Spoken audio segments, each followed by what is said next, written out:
তো আর্থিক সাহায্যের জন্য দিয়ে থাকেন। আমি ওনাকে গতকাল মুখ্যমন্ত্রীর সঙ্গে মুখ্যমন্ত্রীর বাসভবনে আমাদের একটা মিটিং ছিল, আমাদের ভূমিকানন্দ ছিলেন।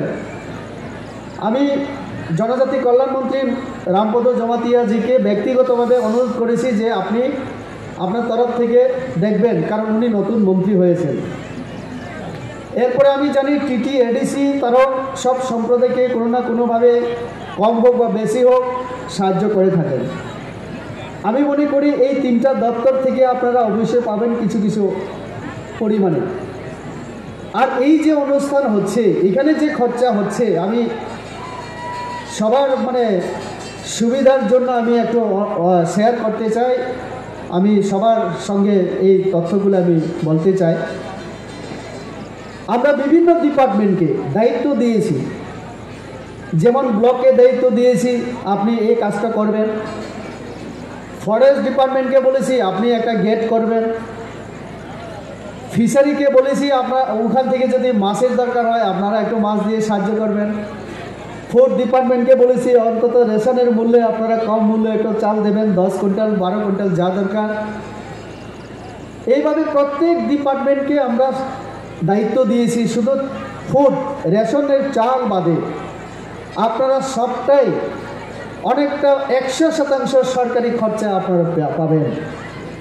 এই চেয়ার টেবল থেকে শুরু করে, আমি যদি ভুল না করি আমাদের ম্যাজিস্ট্রেট সাহেব, তাহলে এই খরচা কিন্তু এখানে যা হচ্ছে চাল, আমাদের চাল বাদে সমস্ত কিছু আপনারা আমাদের ডিপার্টমেন্ট আপনাদেরকে দিচ্ছে। তাহলে ওই যে 85,000 টাকা আইসিএ থেকে যেটা পাবেন, যাই হোক এটা আপনাদের যেটা বাড়তি খরচা থাকবে সেখানে খরচা করতে পারবেন। আমি মনে করি না আমাদের এখানে যত খরচা হবে হয়েছে এটা সব ডিপার্টমেন্টগুলি বহন করেছে।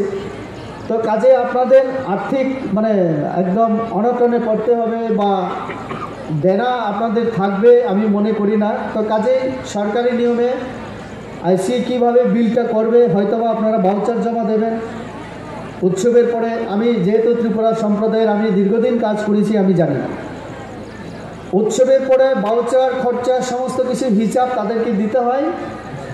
যদি দেনা থাকে তাহলে এই টাকা তারা রিলিজ করে, ধরুন আপনাদের মাইক, বিভিন্ন যে সাউন্ড ইত্যাদি লাইট, এই লাইটিংয়ের জন্য যে খরচা, সেখানে 50,000 খরচা হয়ে গেল, সেই খরচা আইসিএ পেমেন্ট করবে, আপনাদেরকে করতে হয় না। যতটুকু আমি জানি না মগ সম্প্রদায়ের সঙ্গে কেমন হয়।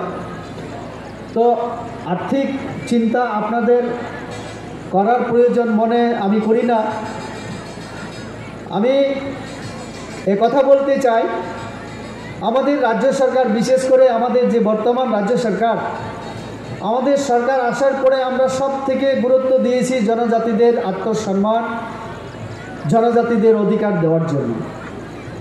আমরা তার জন্য 19টা সম্প্রদায়, আমি নিজেও নিজের উদ্যোগে এমপি হওয়ার পরে আমি 19টা সম্প্রদায়ের সমাজপতিদেরকে ডেকে 2019 অর্পণ করার আমার সৌভাগ্য হয়েছে।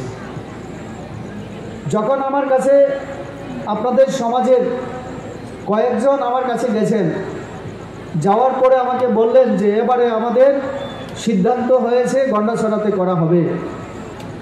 তো স্বাভাবিকভাবে আমি একটু চাপের মধ্যে ছিলাম।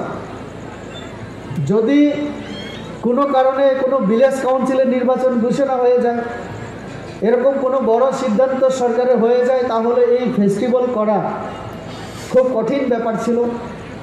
আর আমাকে কয়েকজন বলেছেন আপনি এখানকার মানুষ, আপনি মেম্বার অফ পার্লামেন্ট, আপনি থাকার পর আমাদের কোনো চিন্তা নেই, আমাকে সবাই বলেছেন।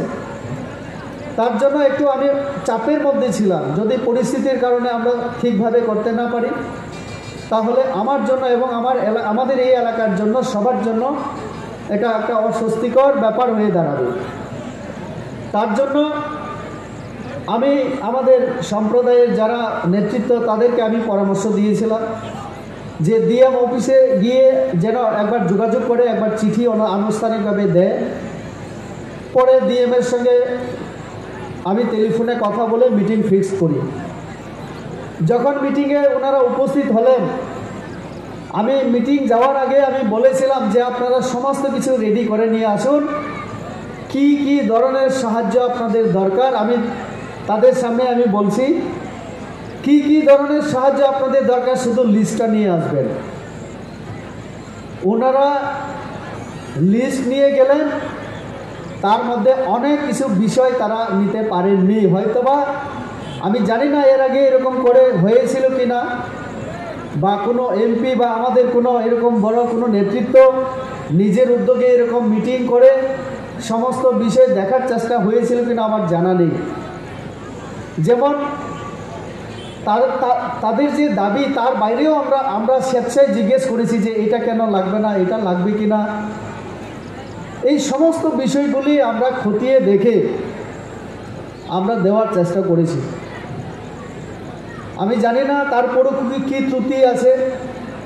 যদি এমন কোনো ত্রুটি থাকে বা এমন কোনো বিষয় থাকে যে আগামী দিন আজকে শুরু আগামী দিন সেটা লাগবে, আপনারা অবশ্যই বলবেন।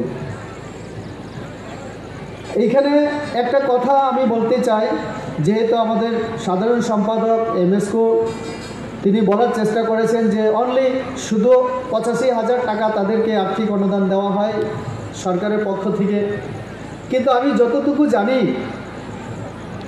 আইসিএ ডিপার্টমেন্ট থেকে আপনাদের জন্য যদি 85,000 নির্ধারিত করা থাকে তাহলে ট্রাইবাল ওয়েলফেয়ার মিনিস্টার, আমি ওনাকে বলেছি আগামীকাল উনি আসবেন, আপনারা যদি অ্যাপ্লিকেশন দরখাস্ত আর্থিক সাহায্যের জন্য দিয়ে থাকেন, আমি ওনাকে গতকাল মুখ্যমন্ত্রীর সঙ্গে মুখ্যমন্ত্রীর বাসভবনে আমাদের একটা মিটিং ছিল, আমাদের ভূমিকানন্দ ছিলেন, আমি জনজাতি কল্যাণমন্ত্রী রামপদ জমাতিয়াজিকে ব্যক্তিগতভাবে অনুরোধ করেছি যে আপনি আপনার তরফ থেকে দেখবেন, কারণ উনি নতুন মন্ত্রী হয়েছেন।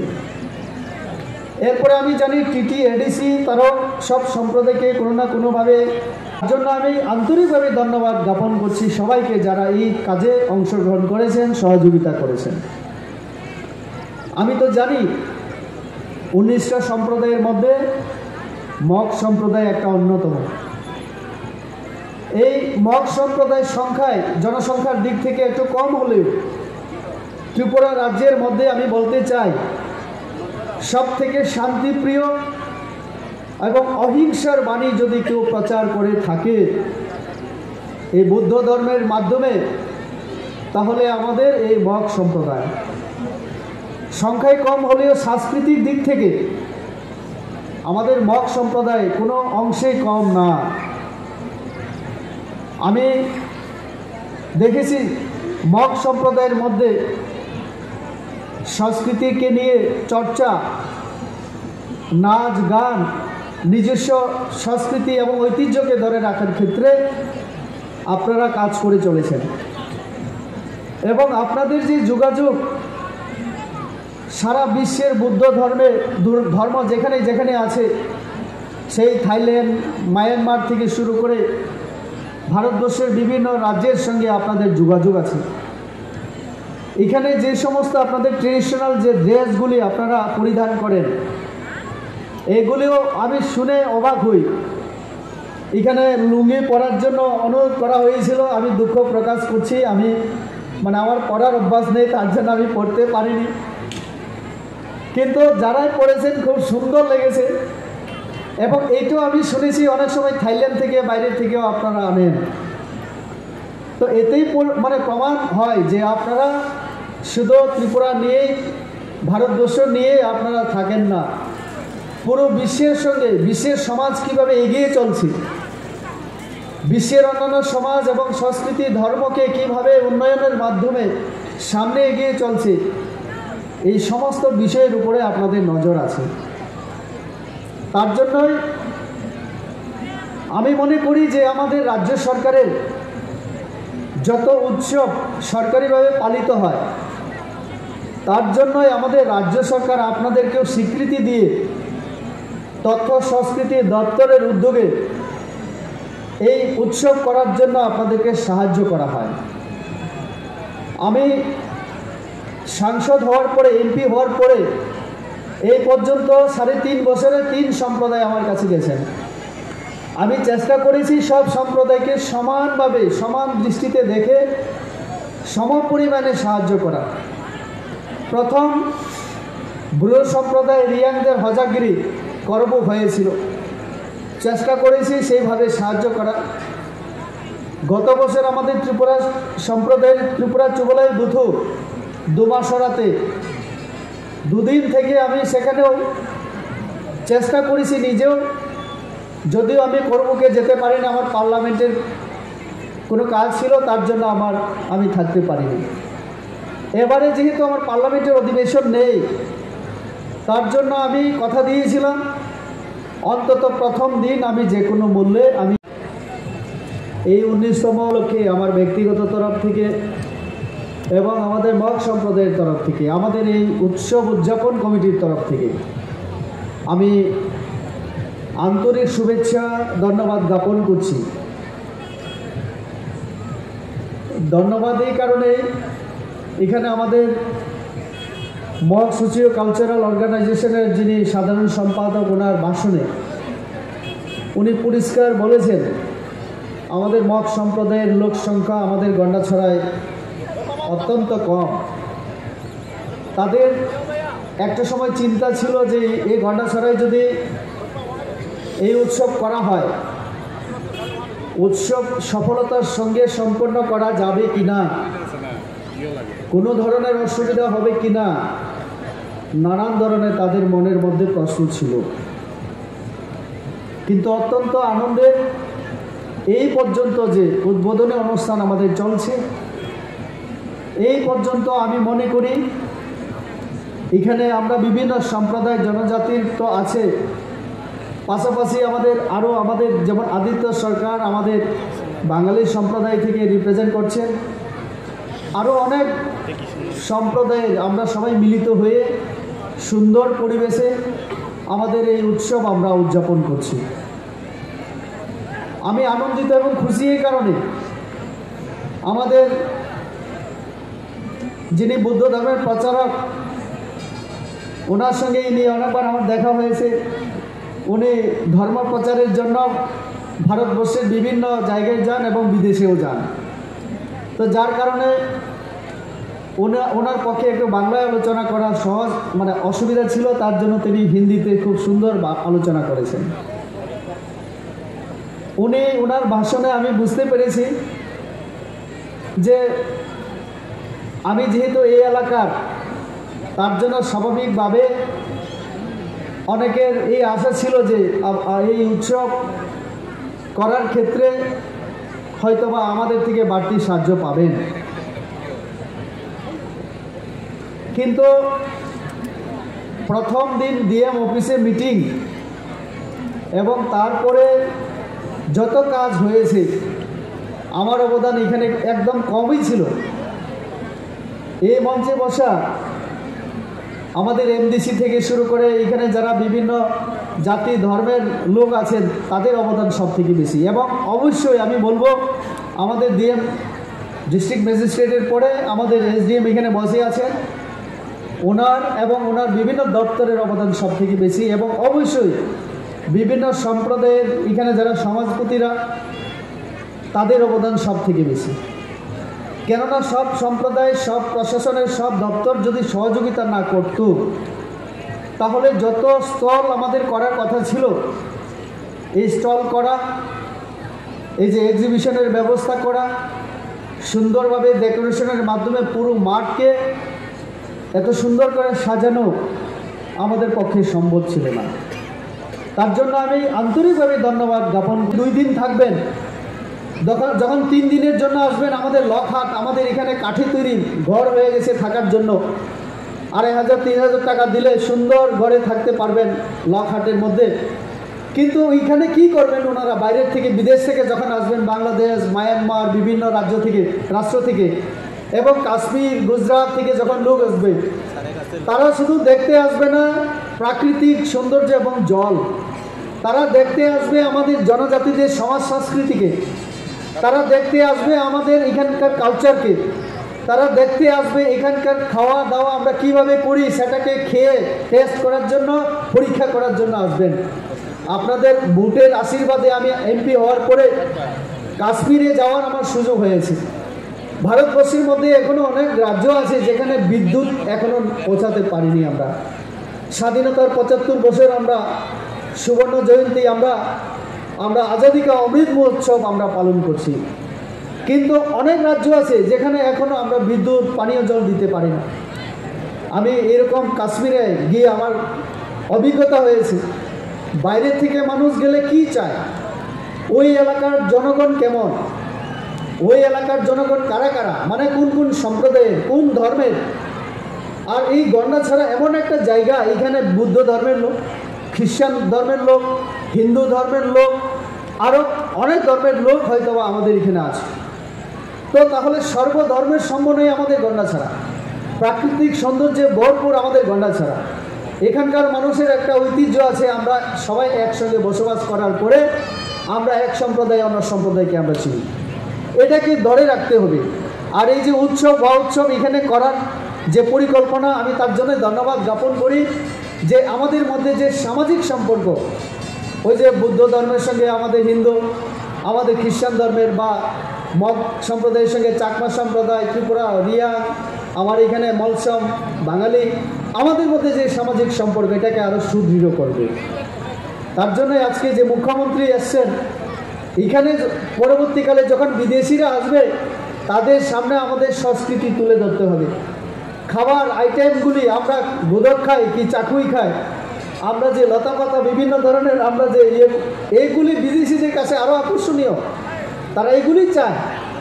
এই দিন পরিবর্তনের সাথে সাথে নিজেদেরকে পরিবর্তন করতে হবে। তার জন্যই শুধু এটা ধর্মীয় চর্চা, ধর্মের নিয়ম অনুসারে একটা উৎসব, এবং সরকার তার জন্য টাকা খরচা করে এইভাবে চিন্তা করলে আমাদের চলবে না। সমাজকে যেমন আমরা সঠিক পথ দেখাবো, তেমনি আধুনিক যুগের সঙ্গে তাল মিলিয়ে এই উৎসব, এই সংস্কৃতি এবং আমাদের ঐতিহ্যকে আমাদের অর্থনীতির সঙ্গে জুড়ে দিতে হবে। আমরা যদি এরকম ফেস্টিভ্যাল করতে পারি ভবিষ্যতে, আপনারা ধরুন যে এমন আকর্ষণীয় করে আমরা যদি ফেস্টিভ্যাল করতে পারি, বিদেশে প্রচার হবে যে না, মগ সম্প্রদায়ের ফেস্টিভ্যাল ত্রিপুরা রাজ্যে এত বৃহৎ আকারে হয়, এত সুন্দরভাবে হয়, সারা পৃথিবীর মানুষ, মগ সম্প্রদায়ের, বুদ্ধ সম্প্রদায়ের মানুষ, ধর্মের মানুষ আসে, বিভিন্ন ধর্মের বিভিন্ন জাতের সাংস্কৃতিক অনুষ্ঠান এখানে হয়। তা আমরা দেখতে যাব। দেখবেন আপনারা থাইল্যান্ড থেকে জমাতিয়া সম্প্রদায়ের তিনি, ওনাকে পদ্মশ্রী পুরস্কার আমরা দিয়েছি আমাদের এই সরকার আসার পরে। আমাদের সত্যরাম রিয়াং, যিনি আমাদের রিয়াং সম্প্রদায়, ব্রু সম্প্রদায়ের হজাগিরিকে সারা বিশ্বের সামনে তুলে ধরেছেন। এই যে নৃত্য, এটাকে বিশ্ববাসীর সামনে তুলে ধরার ক্ষেত্রে ওনার অবদান ছিল বলে আমরা ওনাকে রাষ্ট্রপতি পুরস্কার দিয়েছি। আমাদের মগ সম্প্রদায়ে অনেক লোক আছেন যারা সংস্কৃতিকে ধরে রেখেছেন, আমি জানি ব্যক্তিগতভাবে। তো কাজে এই যে আমাদের বিভিন্ন সম্প্রদায়ের সংস্কৃতি উৎসব, সেটা ধর্মীয় হতে পারে এবং সামাজিক। আমাদের ভারতবর্ষের মধ্যে আমাদের সাংস্কৃতিক দিক থেকে আমরা অনেক অনেক উপরে, আমরা অনেক মানে উন্নত। আমাদের এখান থেকে রাহুল দেববর্মন, শচীন দেববর্মন, যেটা মুম্বাইয়ের ফিল্ম জগতে আমাদের ভারতবর্ষের ত্রিপুরার মানকে উজ্জ্বল করেছে। তো আমাদের এখানে যে 19টা সম্প্রদায়, পাশাপাশি আরও যে আমাদের বাঙালি সম্প্রদায় হোক, বিভিন্ন সম্প্রদায়ের আমাদের যে সংস্কৃতি এত উন্নত, এটাকে রক্ষা করা অবশ্যই সরকারের দায়িত্ব। আর এই দায়িত্ববোধ থেকেই আমরা কাজ করছি। তার জন্যই আমরা আমাদের ঐতিহ্যকে ধরে রাখার জন্য আমরা সবাই গর্ববোধ করি আমাদের রাজ পরিবারকে নিয়ে, আমাদের ইতিহাসকে নিয়ে। আমাদের দীর্ঘদিনের দাবি ছিল আমাদের বিমানবন্দরকে আমাদের মহারাজা বীর বিক্রমের নামে, যে মহারাজা বীর বিক্রম আমাদেরকে শিক্ষা দেওয়ার জন্য বিদ্যাপত্তন স্থাপন করেছিলেন, যে মহারাজা আমাদেরকে উন্নত সমাজ ব্যবস্থা দেওয়ার জন্য, শিক্ষা দেওয়ার জন্য ইউরোপ পরিভ্রমণ করেছিলেন। ইউরোপের বিভিন্ন দেশে গিয়ে, প্যারিসে গিয়ে ফ্রান্সের যে রাস্তা, সেই রাস্তার অনুকরণে আমাদের আগরতলা রাস্তাকে তিনি সেইভাবে বানানোর চেষ্টা করেছিলেন। আমাদের এইখানে আগরতলায় যেটা ভারতবর্ষের অন্যান্য রাজ্যে পৌরসভা কখনো হয়নি, মানে যেখানে হয়নি, আমাদের আগরতলায় পৌরসভা, মানে অত্যাধুনিক শাসন ব্যবস্থা, আধুনিক শাসন ব্যবস্থা দেওয়ার জন্য আমাদের রাজ পরিবারের অবদান আছে। তার জন্যই আমরা এই রাজ পরিবার এবং জনজাতির আমাদের যে সম্পর্ক, এটাকে আরও তুলে ধরার জন্য আমাদের সরকার আমরা কাজ করছি। কাজেই আপনারা কোনোভাবে মনে করবেন না আপনাদের সংখ্যা কম। আমরা কোনোদিন ভোটের রাজনীতি আমরা করি না, ভোটের রাজনীতি খুব কমই আমরা করি। অন্তত আপনারা কোনোদিন ভাববেন না আমি রাজনীতিতে আসি পলিটিশিয়ান। আমি এখনও পলিটিশিয়ান হতে পারিনি, আমি রাজনীতিবিদ এখনও হতে পারিনি। আমি এখনও সমাজের একজন সামান্য কার্যকর্তা হিসেবে আমি কাজ করি। আমার চিন্তাধারা এখানে আমার আমাদের প্রচারক উনি বলেছেন যে আমাদের এই গন্ডাছড়া সত্যিই সুন্দর। আপনারা শুনলে খুশি হবেন, অনেকেই শুনেছেন। আজকে আমাদের মুখ্যমন্ত্রী এসছেন আমাদের দুম্বুর জলাশয়ে, প্রাকৃতিক সৌন্দর্যে ভরপুর আমাদের দুম্বুর জলাশয়। এই জলাশয়কে নিয়ে আমাদের স্বপ্ন আছে। এখানে আগামী দিনে বিদেশিরা আসবেন, বিদেশের মানুষ এখানে থাকবেন, 2 দিন থাকবেন। যখন 3 দিনের জন্য কথা বলতে চাই, আমাদের রাজ্য সরকার, বিশেষ করে আমাদের যে বর্তমান রাজ্য সরকার, আমাদের সরকার আসার পরে আমরা সব থেকে গুরুত্ব দিয়েছি জনজাতিদের আত্মসম্মান, জনজাতিদের অধিকার দেওয়ার জন্য। আমরা তার জন্য 19টা সম্প্রদায়, আমি নিজেও নিজের উদ্যোগে এমপি হওয়ার পরে আমি 19টা সম্প্রদায়ের সমাজপতিদেরকে ডেকে 2019 অক্টোবর মাসে এরকম সময়, সম্ভবত 14 তারিখ ছিল 2019, ভগৎ সিং ইয়ট হোস্টেলে আমি বসেছিলাম। তারপরে আমরা রাজ্যের মুখ্যমন্ত্রীকে 19টা সম্প্রদায়ের কাস্টমারি ল থেকে শুরু করে সমাজপতিদের আরও সম্মান কিভাবে দেওয়া যায় তার জন্য ওই মিটিংয়ের পরে আমরা কয়েকজন মুখ্যমন্ত্রীর কাছে আমরা চলে যাই এবং ওনার কাছে সুপারিশ করি। পরবর্তীকালে আমাদের মুখ্যমন্ত্রী হসন বুজনের মাধ্যমে 19টা সম্প্রদায়কে নিয়ে তিনি বৈঠক করেন, আমিও ছিলাম, আমরা অনেকেই ছিলাম। এবং তারপরে আমাদের সমাজপতিদেরকে সম্মান এবং আমাদের কাস্টমারি ল, বিভিন্ন আমাদের যে সমস্যা, এগুলি সমাধানের জন্য এবং সাংস্কৃতিক বিকাশের জন্য, সামাজিক সাংস্কৃতিক অর্থনৈতিক বিকাশের জন্য আমাদের সরকার অনবরত কাজ করছে। এখানে আরেকটা কথা আমাদের সমাজের মগ সম্প্রদায়ের তরফ থেকে আমাদের সাধারণ সম্পাদক বলেছেন, আমার দৃষ্টি আকর্ষণ করে, আমি সেটা আপনাদের সঙ্গে আমি শেয়ার করতে চাই, আমি পরামর্শ দিতে চাই। আমাদের ত্রিপুরা সম্প্রদায়ের যে দীর্ঘদিনের দাবি, এখানে সমাজপতি আছেন সরলবাবু, আরও আমি দেখেছি আমার ত্রিপুরা চৌবালাই বুথর অনেক নেতৃত্ব আছেন। আমাদের দীর্ঘদিনের দাবি ছিল সেটা, কিন্তু সরকারের যে ছুটি বিভিন্ন 19টা সম্প্রদায়কে যদি দিতে হয় 19 দিন লাগবে। আরও বিভিন্ন পূজা উৎসব ধর্ম, বিভিন্ন ধর্মের এরকম যদি করি 365 দিনে আমাদের 50 থেকে 7 দিন 70 দিন ছুটি ঘোষণা করতে হবে, যেটা সরকারের জন্য খুব কষ্টকর। এখানে আমাদের সাধারণ সম্পাদক মহোদয় যে প্রস্তাব দিয়েছেন, আমি এই প্রস্তাবের উত্তরে আমি বলতে চাই, আপনারা আমাদের আইসিএ মন্ত্রীর সঙ্গে একবার যোগাযোগ করুন এবং আমাদের মুখ্যমন্ত্রীর দৃষ্টি আকর্ষণ আপনারা করতে পারেন। কোথাও যদি সুযোগ থাকে, আপনাদের আরেকটা ফেস্টিভ্যাল আছে যেটা সাংগ্রাই ফেস্টিভ্যাল, সেটা বোধহয় ছুটি ঘোষণা বিজুর সঙ্গে। তো আমাদের যে বৈশু ফেস্টিভ্যালের যেটা এখন ছুটি ঘোষণা বা ওই দিন যে সরকারি ছুটি, সেটা আমরা ঠিক ওইভাবেই করেছি। বিজু অবলিক বৈশু অবলিক এখন সাংগ্রাই যদি হয়ে যায়, আমাদের 3টা সম্প্রদায় খুশি হয়ে যাবেন। আমি আশা করি আমাদের মুখ্যমন্ত্রী সেটা মানবেন, কারণ আমাদের ত্রিপুরা সম্প্রদায়ের তিনি সেভাবে মেনে নিয়ে এইভাবেই তিনি ক্যালেন্ডারে আমাদের একসাথে রাখার ব্যবস্থা করেছেন। আর আমরা তো সবাই বিশ্বাস করি সবকা সাথ সবকা বিকাশ করতেই হবে, সবাইকে নিয়ে চলতেই হবে, সবার জন্য কাজ করলে তবেই আপনারা আমাদের উপরে বিশ্বাস রাখবেন। সবকা বিশ্বাস।